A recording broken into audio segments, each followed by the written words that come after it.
بيكم في حلقة جديدة من برنامج المطار، نتعرف دايما على كل ما هو جديد في مجال المطارات المختلفة.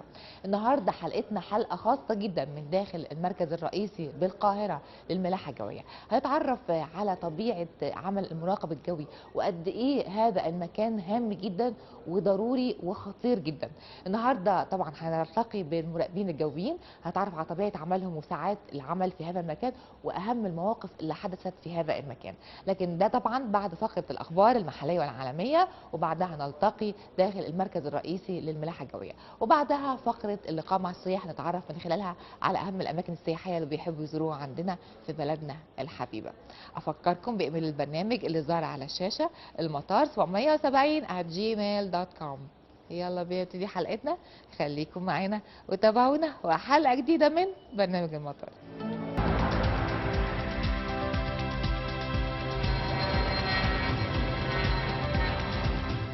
ودلوقتي جمعنا مع فقرة الأخبار. حركة المسافرين في مطار جدة يصل إلى 31 مليونا.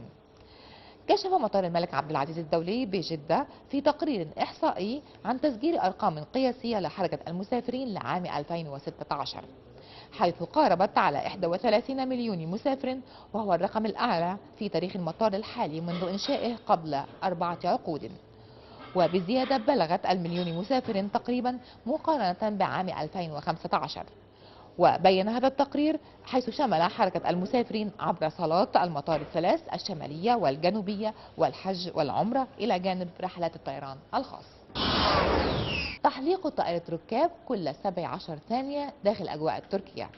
شهد الأجواء التركية خلال عام 2016 تحليق طائرة ركاب واحدة كل 17 ثانية، وحسب معلومات ذكرتها وكالة أنباء الأناضول فإن عدد المسافرين عبر الطائرات خلال الأعوام العشر الأخيرة في تركيا ارتفع بنسبة 10.5% سنويا. كما زادت عدد شركات الطيران خلال الأعوام ال15 الأخيرة إلى 6 شركات، وارتفع عدد المطارات ليصل إلى 55 مطارا في عموم تركيا. وزاد عدد رحلات الطائرات التي استخدمت المجال الجوي التركي خلال عام 2016 بنسبة 8% مقارنة مع عام 2015، أي ما يعادل وجود طائرة في الأجواء التركية كل 17 ثانية. قتلى في تحطم طائرة استرالية اصطدمت بمركز تجاري. شهدت استراليا مؤخرا انفجار طائرة بعد أن اصطدمت بمركز للتسوق بالقرب من مدينة ميلبورن. وقالت الشرطة أن الأشخاص الخمسة الذين كانوا على متنها لقوا حتفهم. وقال دانيال أندروز رئيس الوزراء في ولاية فيكتوريا وكبرى مدنها ميلبورن أن عددا من الأشخاص لقوا حتفهم نتيجة لأسوأ حادث طيران مدني شهدته الولاية منذ 30 عاما، حيث أن الطائرة بعد إقلاعها قد انحرفت واصطدمت بمركز تجاري على مقربة من المطار. المراقب الجوي او عين الطيارين مهنة مهمة جدا وصعبة جدا. نتعرف النهاردة اكتر من خلال لقائنا مع كابتن محمد اسماعيل العسوي، نائب قطاع الملاحة او المراقبة الجوية بالشركة الوطنية للملاحة الجوية. اهلا بحضرتك يا شريف فضائي. اهلا بيك يا فندم، ومرحب بيكم ومرحب بيكم كلكم. ربنا يخليك يا رب. وبنرحب بالساده المشاهدين اللي بيشوفونا دلوقتي، واتمنى ان يعني نقول حاجات تسهل الفهم. يعني عايزه اعرف بدايه كده، المراقب الجوي هو طبعا علشان يجي هنا ويشتغل في مكان زي ده محتاج طبعا تاهيل معين. لازم يكون حاصل طبعا الاول على اي شهاده عليا، وبعدين بياخد سنتين زي ما انا عرفت من حضرتك. نعرف برضو الناس كده محتاج ايه في الاول، سنتين ايه اللي هو طبعا بيلتحق هنا. هتقول لنا بقى. تمام. هو الاول بيبقى خريج معاه بكالوريوس او ليسانس من اي جامعه مصريه، وبيتقدم للوظيفه. بيتعرض لاختبارات خاصه بالكمبيوتر، باللغه، بقدرات سرعه بديهه. اما بينجح فيها لمده سنتين. لا، ده قبل الدراسه نفسها لازم نتاكد الاول من قدرات الشخصيه بتاعه الشخص، ثم من الناحيه الطبيه لانه بيتعرض لكشف طبي طبقا للتعليمات بتاعه المنظمه الدوليه للطيران المدني. الغرض من هذا المركز بالذات، وايه الفرق بينه وبين اللي هو المنطقه اللي هي المركزيه اللي هي متهيألي مش هنا في الجزء الثاني؟ لا، هو احنا انا عارفه ان في 3 اجزاء. ما انا هقول لحضرتك. هتقول لنا اقول بقى. لحضرتك تمام. هو عشان حضرتك المصريين يعني يبقى الموضوع سهل وبسيط عليهم، هو المراقبه الجويه فيها 3 انواع من الوحدات. ففي وحده اسمها وحده برج، وفي وحده اسمها وحده اقتراب، وفي وحده مراقبه المنطقه اللي هي احنا فيها دلوقتي.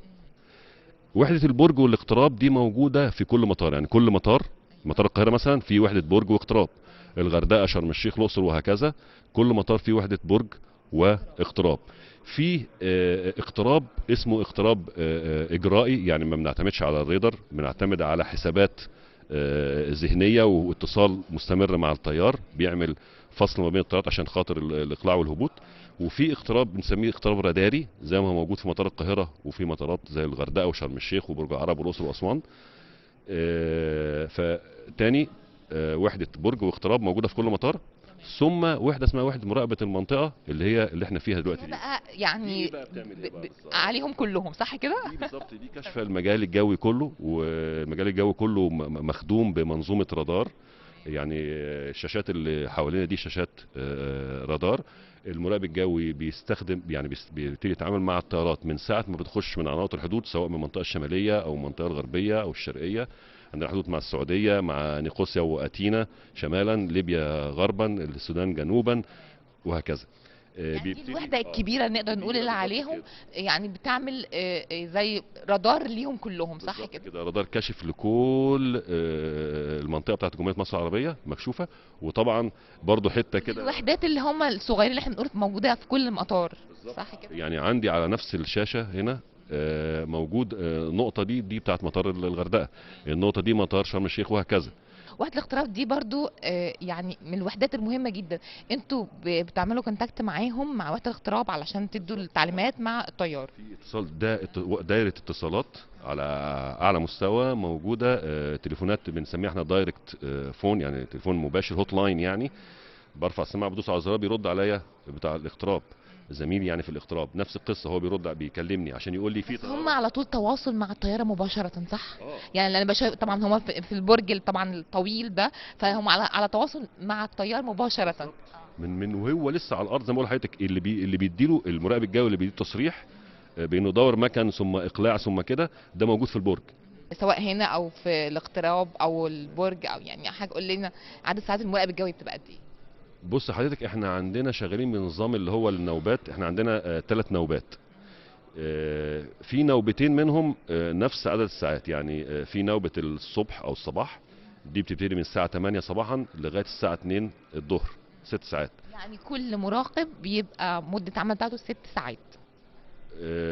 ما انا هقول لحضرتك التفصيله بتاعتها ايه. يعني هو ال6 ساعات بتوع الصبح دول كده من 2 ل 8 دي نبطشيه تانية، بتيجي تسليم وتسلم من 2 ل 8 بالليل. نبطشيه بالليل او النوبه بالليل بتبتدي من 8 بالليل ل 8 الصبح. يعني دي مدتها 12 ساعه. بمعنى ايه بقى؟ بيبقى فيها، ولذلك بيبقى مطلوب دايما ان نوبه الليل يكون العدد الكامل بتاع اعضاء النوبه عفوا يعني يكونوا موجودين في النوبه عشان خاطر يتم توزيع ال 12 ساعه عليهم. وبيبقى فيه راحه طبعا، ما يفضلش هو قاعد كده شغال على طول، بيبقى فيه طبعا راحه.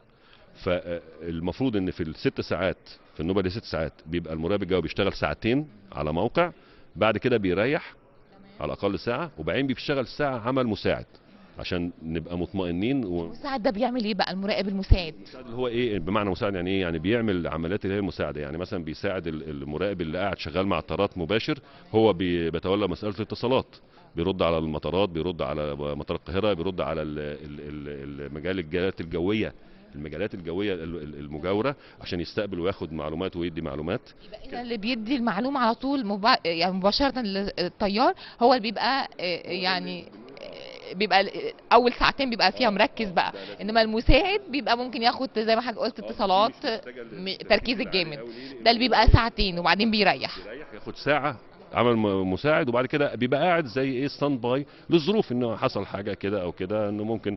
يعني مطلوب من المراقب اللي هو قمه التركيز هي الساعتين. ساعتين بالظبط كده. ساعتين. ودي على فكرة تعليمات دولية، المنظمة الدولية للطيران المدني هي اللي محددة المواعيد دي، طبعا بناء على تجارب واختبارات ودراسات عملوها طبعا يعني على مر السنين. عايزه اعرف كده يعني ختاما كده دايما في حاله طوارئ بتحصل سواء في الاقلاع او الهبوط. قول لنا ايه حالة الطوارئ اللي بتحصل كده مع المراقب الجوي، مع طبعا بالتعاون يعني ما بينه وهو بيكلم طبعا الطيار. بص، هو في حالات طوارئ عندنا في ايه يعني تصنيفات كتير. يعني حاضره مثلا ممكن مثلا يحصل مثلا لحظيا فقد مثلا اتصال، اللي هو الاتصال اللي ايه اللي هو الفويس الصوتي اللي من خلال التردد. مش معنى كده ان انا خلاص كده فقدت اتصال بالطيار والدنيا مش يعني في مشكله، لا. هو في معلومه على الرادار موجوده، انا من خلال اسلوب معين في التواصل من خلال الفريكونسي بعمل زي صوت معين، تكه معينه هو بيقدر يسمعها، فبتاكد بقول له اذا انت سامع التكه دي اديني الارم او يعني حاجه تبين لي على الشاشه ان هو متفاعل معايا، خلاص يبقى هو كده متفاعل معايا لغايه ما الوضع بيتصلح. ودي بتبقى حالات بسيطه ما بتقعدش كتير يعني. يعني نقدر نقول تواصل ما بين المراقب الجوي مع الطيار من لحظة ما بيحط يعني بيدور زي ما بيدور العربية كده، بيدور الطيارة لغاية ما بيوصل المكان. تمام كده، ده كده مظبوط. احنا هنعمل لحضرتك الشهاده في المراقبه الجويه. انت كده بقيتي خبيره. نورتنا يا فندم، ان شاء الله يبقى لنا لقاءات كده متجدده نعرف بقى الجديد دايما في طبعا مركز التحكم اللي احنا فيه دلوقتي اللي هو المراقبه الجويه. شكرا لحضرتك، شكرا ميرسي. جدا متشكر لحضرتك الساده المشاهدين ان هم صبروا علينا في الكلام اللي بنقوله ده، متشكر جدا. مساء الخير واهلا بيك في بلدك الثانيه مصر، نتعرف بيك. مساء النور، عابد عواجي من السعودية. اهلا بيك، دي الزياره رقم كام لمصر؟ دي السادسة إن شاء الله. شوف انا على طول يعني متاكده ان لازم تكون في زيارات قبل كده. كلها سياحه ولا ايه الغرض؟ كان 5 زيارات سياحة بالفعل، والسادسة كانت علاجية يعني. المره دي علاجيه. حد نصحك مثلا تيجي هنا للسياحه العلاجيه ولا ايه بالظبط؟ صحيح يعني نصحنا بعض الأصدقاء هناك إنه بعضهم يعني كان له تجربة هنا علاجية واستفادوا منها، واحنا حبينا نخطو هذه الخطوة ونجرب بعض الأشياء، والحمد لله استفاد الوالد. أنا عندي أبوي هو اللي كان تعبان وجبته هنا، والحمد لله هو إن شاء الله في استفادة نسبية لحد الآن، إن شاء الله مع الأيام يكون في تحسن كبير إن شاء الله. يعني انت كده بتقييمك كده شايف هنا الطب في مصر هنا، مع طبعا انت كان عندك تجربة مع والدك، شايف ان هي يعني لاقية هنا مستوى عالي، بينصحوكوا دايما تيجوا هنا؟ قول لي كده شايف ايه، وخاصة انا بسألك، انا عرفت ان حضرتك في مجال العلاج الطبيعي يعني برضو شوية جوه الطب، فقولي كده قيم لي هنا ايه، اخترت ليه هنا في عناية اكتر، في اهتمام اكتر، قولي بالظبط. بصراحة هنا الأطباء المصريين يعني يشهد لهم في العالم كله، يعني مش في مصر بس. ولو كان على تقييمي أنا من 10 بعطيهم 10 من 10 على حسب الإمكانيات اللي موجودة في مصر بصراحة يعني. وأي حد عاوز يستشير عاوز علاج أنا بنصحه يجي مصر على طول يعني بصراحة يعني. جميل، يعني يا رب كده كلنا نبقى زي الفل كده، مش محتاجين اي علاج ان شاء الله. عايزه اعرف كده بقى، في ال5 مرات اللي فاتوا كده اكيد زرت اماكن سياحيه داخل القاهره بره القاهره، قولي بقى عملت ايه، رحت فين؟ والله ال5 مرات كلها في القاهرة طبعا، وكنت في وسط البلد منطقة الحسين والأماكن دي الأثرية. وفي المستقبل أخطط على إني حزور إن شاء الله المناطق الثانية السياحية، شرم والغردقة والأقصر إن شاء الله. فيها حضارة كبيرة لابد إن احنا نتعرف عليها بصراحة يعني، ومصر بلد الحضارات يعني. حاسه ان انت يعني غاوي اكتر سياحه شاطئيه ولا سياحه اثريه زي ما قلت لي الاقصر واسوان وكده، تحب او تفضل مين اكتر؟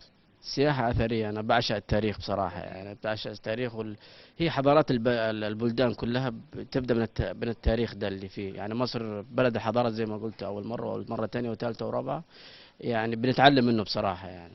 طب داخل القاهره بقى قلت لي رحت متاحف كده ولا عملت ايه، خان الخليلي يعني، قول لي كده. رحت خان الخليلي، رحت المتحف الوطني، زرت منطقة الحسين، منطقة جميلة جدا جدا يعني. ما شاء الله تبارك الله، شفت السياح مغطين المكان يعني.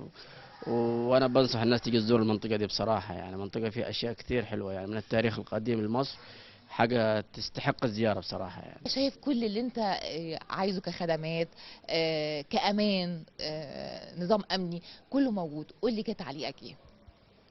في نقطة مهمة جدا أنا عاوز أتكلم عليها يعني. الإعلام بيصور لنا إن مصر فيها مشكلة أمنية غير طبيعية يعني، وهذا معاكس للواقع تماما يعني إحنا جينا هنا وحسينا بنوع من الأمان غير طبيعي يعني. وهذا بيشكر طبعا فخامة الرئيس عبد الفتاح السيسي وأجهزة الدولة كلها يعني بضبط الأمن في مصر. وأنا عن نفسي كنت مرتاح جدا كأني في بلد السعودية يعني، وهذا طبعا مصر تعتبر بلدنا الثاني يعني.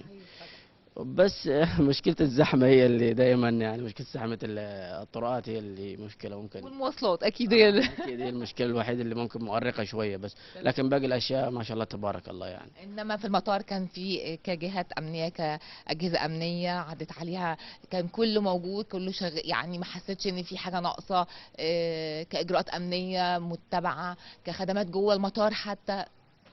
بالنسبة للمطار يعني تكفيك ابتسامة الناس، يعني وقت ما تدخل من الباب لحد ما تطلع الطيارة، يعني كل عاوز يساعدك، كل عاوز يخليك على الراحة يعني. شكرا لرجال الأمن اللي موجودين، شكرا لرجال الخطوط القوية بشتى أسمائها طبعا، ونتمنى لهم التوفيق يا رب، والله يوفقهم جميعا، وشاكرين ومقدرين يعني. متابع طبعا اللي بتشوفوه اكيد هناك كل المشاريع اللي موجوده دلوقتي، بتقولوا ايه بقى لما بتشوفوا المشاريع والتطور اللي بيحصل عندنا؟ ودايما كل يوم بنصحى كده الصبح نلاقي رئيس عبد الفتاح السيسي بيفتتح حاجه جديده، بتقولوا ايه لما بتشوفوا كده؟ متوقعين بكره يبقى عامل ازاي؟ بنقول هي دي مصر، مصر مستمرة في البناء، مستمرة في التطور، مستمرة في التقدم، ونشكر فخامة الرئيس عبد الفتاح السيسي بالشؤون الهندسية في القوات المسلحة، المشاريع اللي بيعملوها سواء على الطرقات، على المستشفيات، على المساكن طبعا، يعني أشياء كثير الله يوفقهم. نتمنى لمصر إن شاء الله مزيد من الازدهار والتقدم يا رب. يا رب ان شاء الله كده. نفسك تقول بقى لاخواننا اللي هناك بيشوفونا في السعوديه واخواتكم هنا طبعا في مصر، نفسك تقول لهم ايه بكره؟ ايه وجه لهم كده رساله تقول لهم ايه؟